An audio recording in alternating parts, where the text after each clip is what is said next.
Oh, Francisco, please come back. So along with my Sabres vids, I will also try to do some Indians vids, hopefully once a week or every other week. So through the first 16 games, the Indians sit at 9-7. They're not great, but not bad. We just got swept by the Kansas City Royals, who coming into the series had only 2 wins. So, but other than that, we've played well. We currently sit a half game behind Minnesota, who stands at 8-5. They play Toronto tonight, and we play Seattle. We swept Toronto. Our starters certainly froze their bats. The highlight of the year has certainly been versus Toronto when we swept them 4 games. And the first game of the series, Trevor Bauer and the bullpen almost threw a no-hitter, but it was broken up in the 9th. My 3 MVPs so far have been Shane Bieber with a 1.80 ERA, Carlos Santana, who's hitting .400, and Trevor Bauer with an ERA of 2.05, who has already put on the show this year. My 3 disappointments have been Corey Kluber and Carlos Carrasco. I won't even mention their ERAs, and Jose Ramirez, who struggled out of the gate last year, but is hitting a .150 and finally had his first home run yesterday. They even gave him the silent treatment, but I will guarantee that those 3 players will turn their seasons around. And then, oh my gosh, there's Roberto Perez. It's time for those top plays. So first, we got Carlos Santana's walk-off home run against Toronto. Second, we got Hanley Ramirez's first home run as an Indian, almost to the 3rd deck in Minnesota.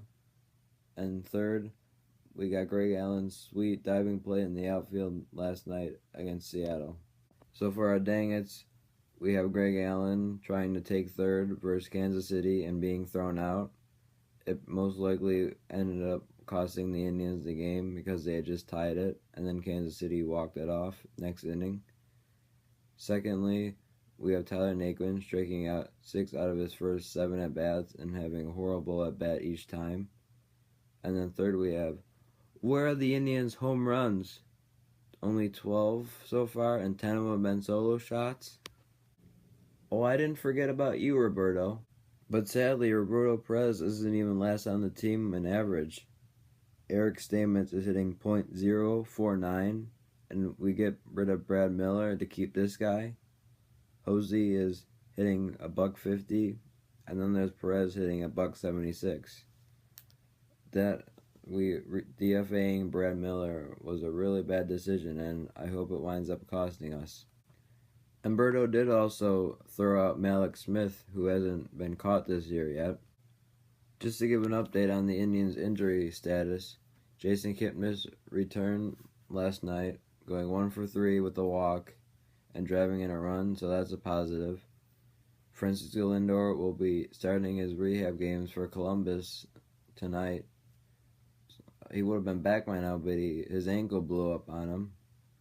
And then the worst of it is Mike Clevenger is out 2 months with that back injury, and he was already having a career year. So tonight's game, they're in Seattle, so the game won't start till 10:15. So the lineups will not be announced for a couple hours. But I do know it's Shane Bieber, who's only given up 2 runs in his 2 starts with the 1.80 ERA, versus Mike Leakey, who in 3 starts has a 4.15 ERA. So Carlos Gonzalez finally is ready to be up here. Let's give him a week. I know he'll do what he has done. If he's just a little bit older and can't really play every day. Jake Bauers, I know you can do it. Carlos Santana, keep doing what you're doing. You've been great, and you've been the backbone of this lineup. Roberto, keep doing what you've been doing on defense. You played well. Kluber and Carrasco, you guys got to pick it up. And Hanley, just you've already proven that you can do it. Just keep hitting. Bullpen, there's a reason why you're up here. Tito trusts you, and don't bring up that trust. So for the next time I talk to you, hopefully Francisco Lindor will be back in an Indians uniform, and Corey Kluber and Carrasco and Jose will pick it up. So that is it for this one. Click like if you liked it. Click subscribe if you really like it. Tell all your friends. And let's get a win tonight, Shane.